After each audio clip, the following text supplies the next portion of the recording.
Curious George, snowy day.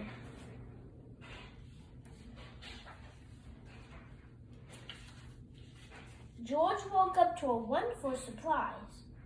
It had snowed all night.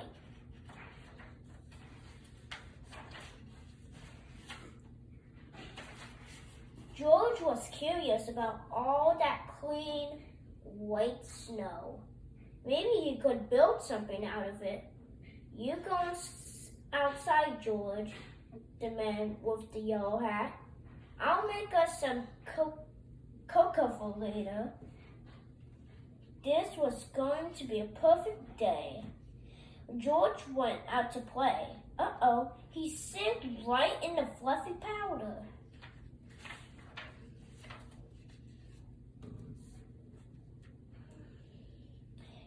Bill, George's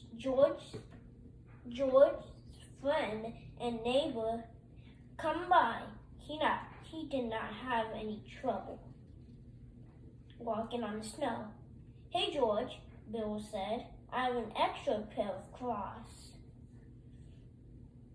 country skis you can have. Then Bill showed how George how to ski by making zigzags through the snow.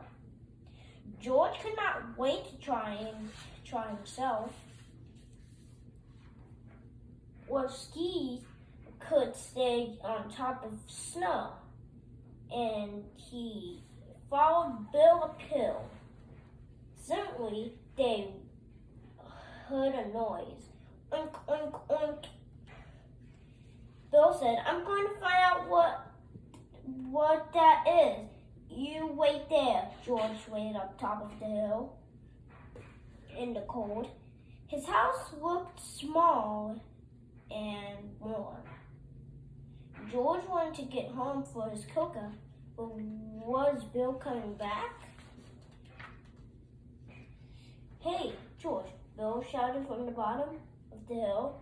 I couldn't find whatever made that sound, but I head home now.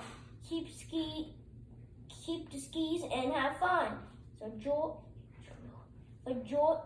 So George did for a while. When George was tired, he skied down the hill home until he hit a rock. His skis flew off, and George tumbled the rest of his way down. George picked himself at the bottom of the hill, but what would he do now? He spotted two children pulling a sled. They were walking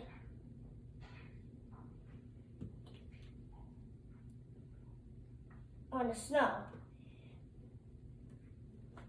but they did not have skis. How did they do it? It had to be those white flat shoes. They were Vinny, I think. He likes our snowshoes. The girl said. George nodded. Vicky and I lived on the other side of the hill, said Vinny. If you come home with us, we'll lend our snowshoes so you can get home too. Climb aboard this sled. It was fun to sail down another hill, but George was even farther from his house. Here you go, monkey,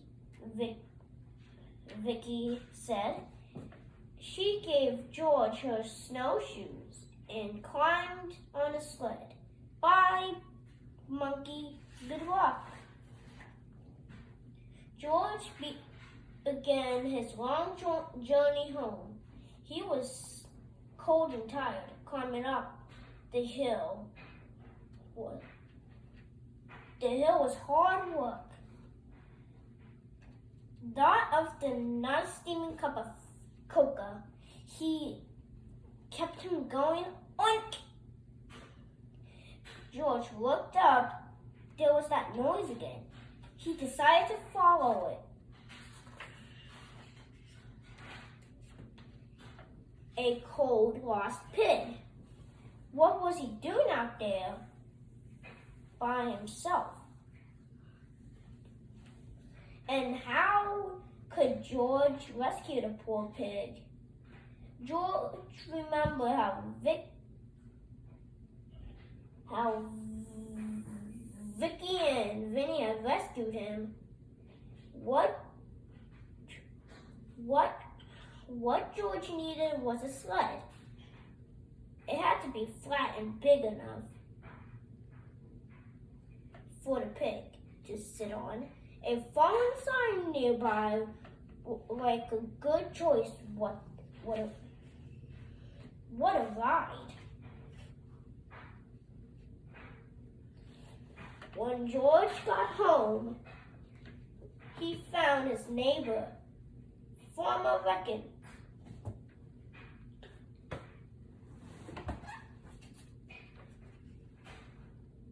Talking to the man with the yellow hat. Thanks for bringing my pig home, George. The farmer, good work, said. He got out his last night before it snowed. Good work, George, said the man in the yellow hat. There's some cocoa waiting for you inside. That was exactly what George had hoped to hear.